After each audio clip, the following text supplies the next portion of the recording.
Often people are desiring for change to happen in their community or around them. But sadly, not many people are willing to be the change they are looking for. So in this episode, I'm very honored to have our VIP guest, Deputy Minister YB Hannah Yeoh, to be on this show to talk about becoming a change maker. So YB, as a young Hannah, did you ever think that you wanted to become a prominent figure that would lead change in the community? I grew up with a lot of leadership roles in school. At the age of 18, I became a Christian, and that was right after I had a very mild experience of depression.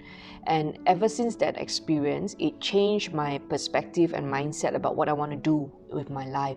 So I didn't at that time think that I would want to be a leader of any sort. I was actually very set in my mind to get a professional job and then serve in church. After coming back from Australia, I wanted to go back to Australia and become a PR. I didn't want to stay in Malaysia. And so I applied for PR, but my PR application was rejected and I had to come back. And so when I was here working as a lawyer for 3 years, I decided I want to have more time after work to serve in church. And so I went into event management.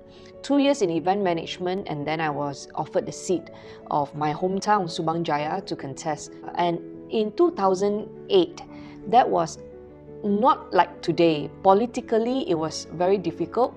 People didn't have a lot of freedom. It was at the height of a lot of corruption cases and also a lot of disillusionment. And that was the time I was asked, if I would want to play a part for my hometown. And I said yes, and then the rest is history. So you just answered to the call Yes. courageously. Yep. And you're also known for being the figure that is willing to speak out and stand for what you believe.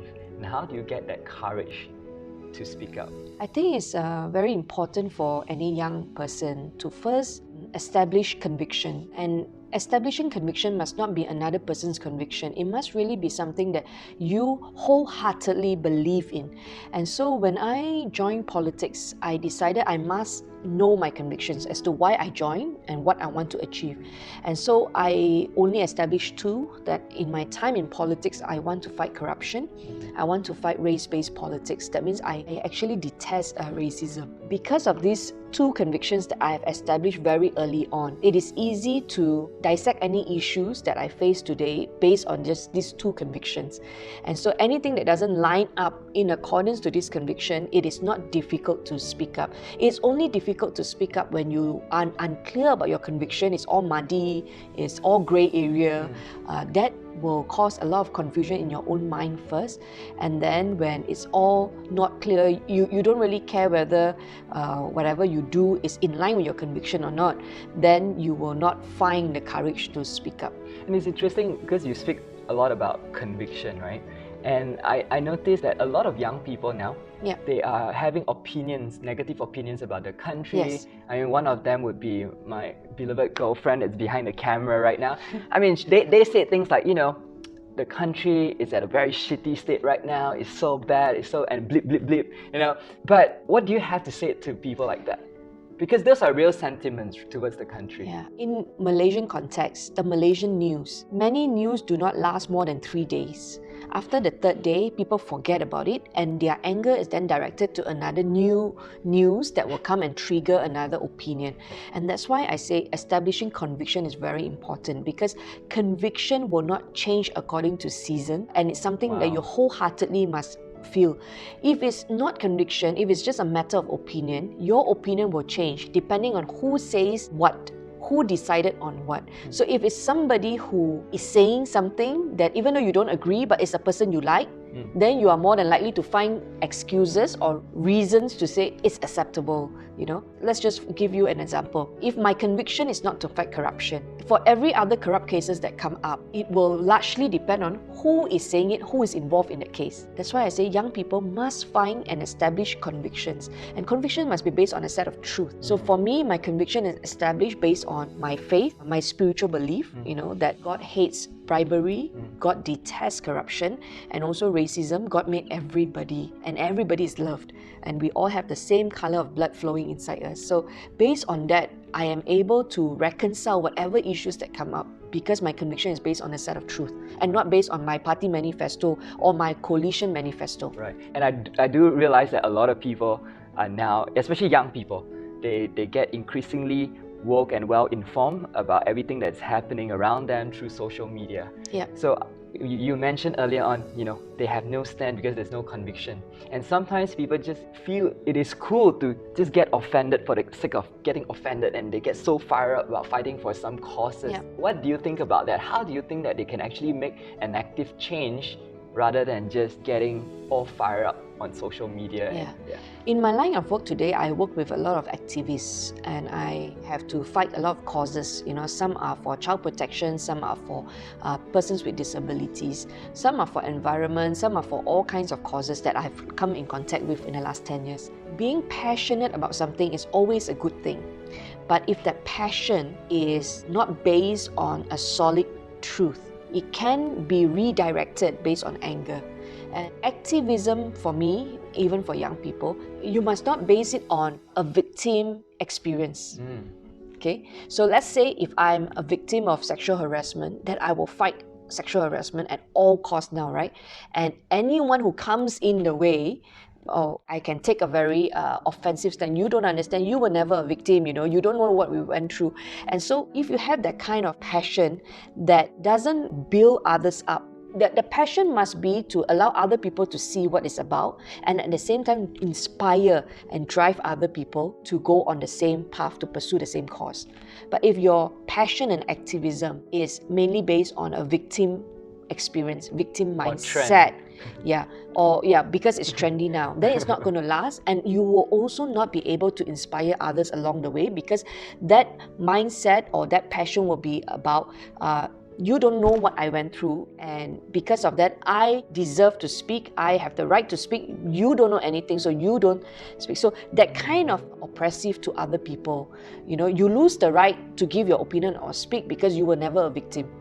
Right. Yeah. So this is some of the things that I can pick up very, very quickly when I'm talking to somebody, because I deal with a lot of them, and it's very important to identify passion that builds and not passion that tears down others.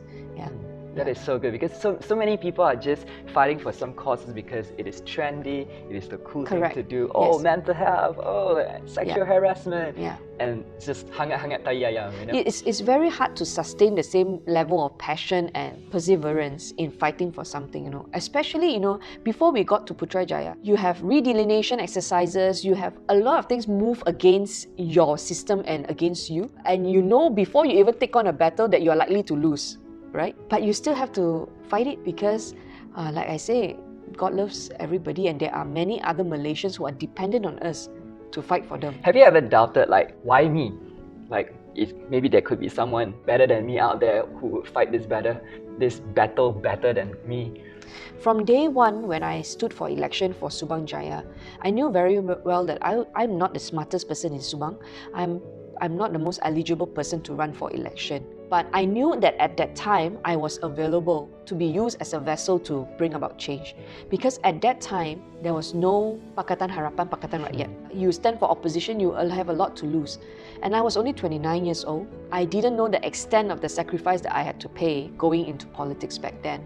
And back then, when I joined, I didn't know that for the rest of my 10 years, every Saturday I would have to be at a community event, and Saturday would be a work day, and then I would have very little time for myself, and I would change from having personal space to becoming a public figure. So I didn't know that was the price I had to pay. And after going in, I have committed to this, and that was what was needed at that time to do it and to finish the race.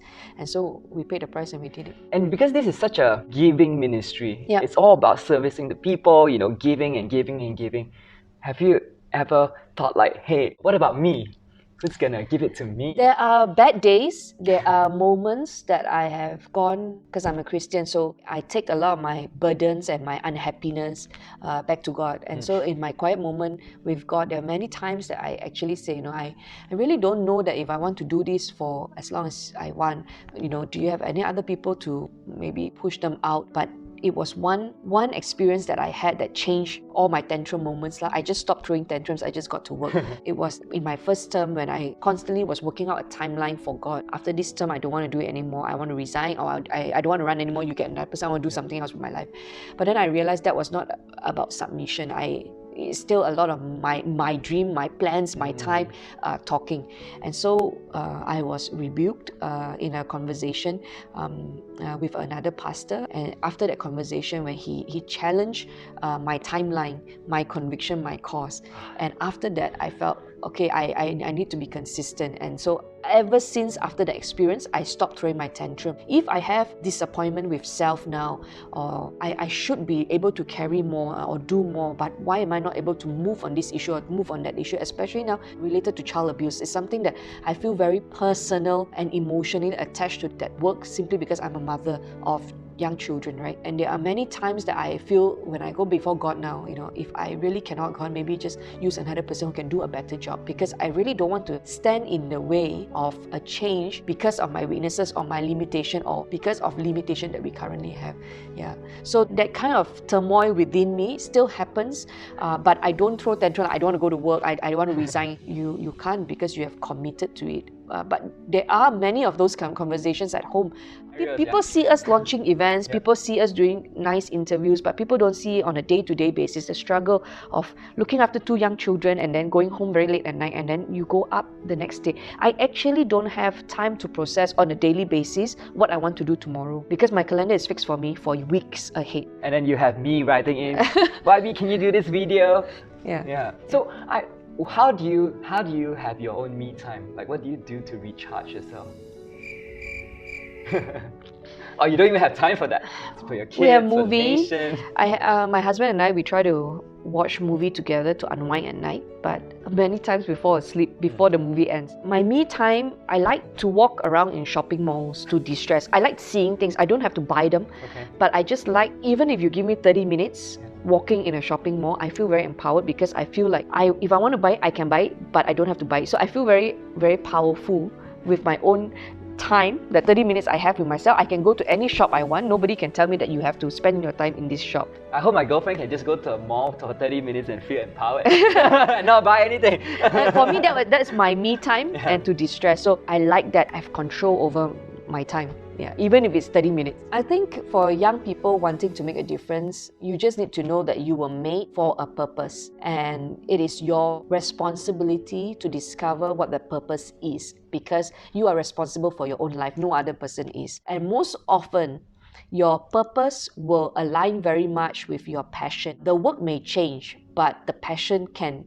remain consistent. So don't be too fixed with, okay, I know my purpose is to be a doctor, for example, and I only want to be a doctor, and your passion is to care for the sick. That passion to care for the sick can come in various forms, in various type of jobs or career. You don't have to necessarily be a doctor to care for the sick. And so identifying your purpose, being flexible, and growing that passion and that gift that you have, developing it into something. And then also at the end of the day, understand the seasons. Knowing all this may not necessarily mean that it's time for you to launch into it. There may be seasons of preparation. And so get a mentor, speak to somebody who have done it, and people who can walk alongside you. That's very, very important. So I am who I am today because I have great friends, great mentors around me to help me. And there are still many, many difficult moments that are not easy for me to journey on the very next day. But like I said, many other people who may not be as fortunate or as privileged as you are dependent on the work that you do, and so you have to just keep going. There will be many tough times, but if you hang in there, walk alongside friends, you don't have to do life alone. I think that's my message for the young people.